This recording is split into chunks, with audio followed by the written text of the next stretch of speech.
ত্রিপুরা জেলার চোরাইবাড়িতে গত 15 আগস্টের একটি ঘটনাকে কেন্দ্র করে রাজ্যের মাননীয় রাজ্যপালের সঙ্গে সাক্ষাৎ করল অখিল ভারতীয় বিদ্যার্থী পরিষদের এক প্রতিনিধি দল। এদিন লোকভবনে রাজ্যপালের সঙ্গে সাক্ষাৎ করে প্রতিনিধি দলের সদস্যরা ঘটনাটি সম্পর্কে তাকে অবগত করেন। এবিভিপির অভিযোগ, জাতীয় পতাকা উত্তোলন ও সদস্য সংগ্রহকে কেন্দ্র করে তাদের ধর্মনগর সাংগঠনিক জেলার কার্যকর্তাদের উপর হামলার ঘটনা ঘটে। এতে সংগঠনের 4 জন কার্যকর্তা গুরুতরভাবে আহত হন বলে দাবি করা হয়েছে। ঘটনার সঙ্গে জড়িতদের দ্রুত গ্রেপ্তার এবং প্রশাসনের পক্ষ থেকে কঠোর আইনানুগ ব্যবস্থা গ্রহণের দাবি জানিয়েছেন এবিভিপি। সংগঠনের পক্ষ থেকে অভিযুক্তদের 48 ঘন্টার মধ্যে গ্রেপ্তারের দাবিও জানানো হয়।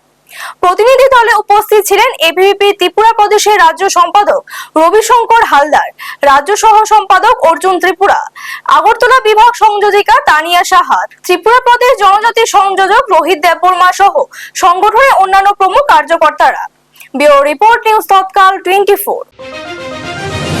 আমরা ত্রিপুরার মাননীয় রাজ্যপাল মহোদয়ের সাথে আমরা দেখা করি এবং গত 15 আগস্ট আমাদের যে উত্তর ত্রিপুরা জেলার চোরাইবাড়িতে যে একটি নিন্দনীয় ঘটনা ঘটে, আমাদের বিদ্যার্থী পরিষদের কার্যকর্তাদের উপর যখন ওরা চোরাইবাড়িতে জাতীয় পতাকা উত্তোলন করতে যায়, সেই সময় কিছু জেহাদি বামপন্থী শক্তিরা সেখানে তাদেরকে আক্রমণ করে এবং সেই আক্রমণের প্রতিবাদে আমরা সেখানকার সেই জেলার উত্তর ত্রিপুরা জেলার পুলিশ আধিকারিক মহোদয়ের কাছে আমরা 48 ঘন্টা সময় চাই।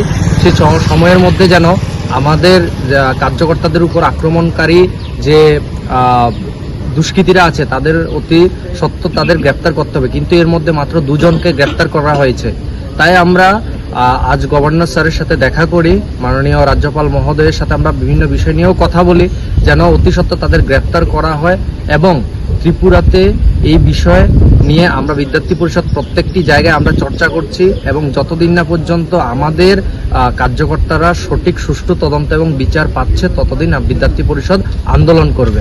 আপনারা দেখছেন নিউজ তৎকাল 24।